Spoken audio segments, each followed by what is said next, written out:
Et on s'intéresse à l'association des droits des non-fumeurs, l'ADNF, donc, qui est un organisme à but non lucratif et qui a pour mission de promouvoir la santé publique en réduisant donc les mortalités imputables au tabac. Avec nous dans nos studios, Bernard Rebol, président de cette association pour la Normandie donc, et l'Ille-et-Vilaine. Bonjour à vous Bernard. Oui, bonjour, merci de vous recevoir. On va commencer par présenter ce qu'est cette association, l'ADNF. Quelles sont vos missions ? Alors les missions, donc, ce sont des missions de prévention. Donc nous faisons des présentations dans les écoles sur les méfaits du tabac. Notre deuxième mission aussi, donc, c'est une veille juridique avec aujourd'hui comme cheval de bataille donc les terrasses. Et aussi donc nous faisons aussi des accompagnements pour des personnes qui sont importunées dans leur vie sociale et vie professionnelle, donc pour intervenir au niveau de leur responsable d'entreprise, CHSCT, etc. Alors, localement, c'est-à-dire pour la Normandie, combien de personnes sont adhérentes à l'association des droits des non-fumeurs ? Voilà, donc pour la Normandie, nous sommes une cinquantaine de personnes à jour de leur cotisation. Et vous recherchez toujours du monde, éventuellement bien entendu, rejoindre. Parce qu'il nous faut du 109. Effectivement, la moyenne d'âge est quand même très élevée. Et donc, pour avoir des militants efficaces sur le terrain, il nous faut quand même du 109. Alors, sujet d'actualité, pensez-vous que les mesures donc appliquées par le gouvernement, notamment donc pour lutter contre le tabagisme, sont suffisantes ?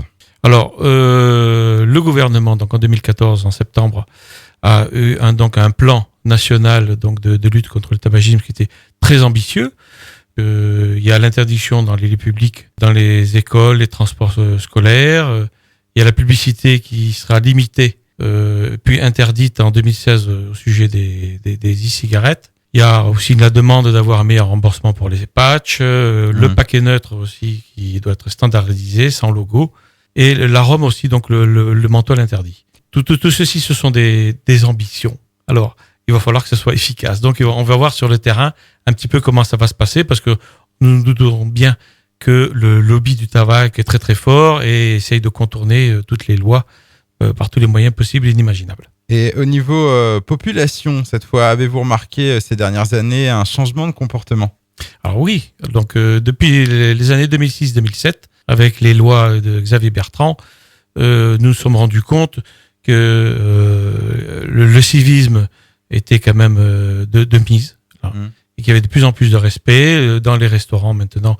Même les personnes qui fument, qui sont fumeurs, apprécient d'aller déjeuner ou dîner dans un restaurant non enfumé. Eh bien, merci Bernard Rebol donc, pour ces informations. Pour ceux qui souhaiteraient vous rejoindre, on va laisser un contact. C'est votre téléphone, le 06 85 77 30 57, 06 85 77 30 57.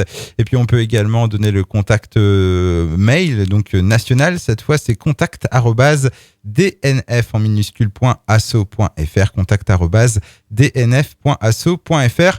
Quelque chose à rajouter avant de terminer ? Oui, nous avons un site national aussi. Donc c'est dnf.org. Voilà, tout simplement, dnf.org. Merci Bernard Rebol d'être venu dans nos studios pour nous présenter votre association, donc l'association des droits des non-fumeurs dont vous êtes le président, on le rappelle, pour la Normandie et l'Ille-et-Vilaine. Au revoir. Merci, au revoir, bonne journée.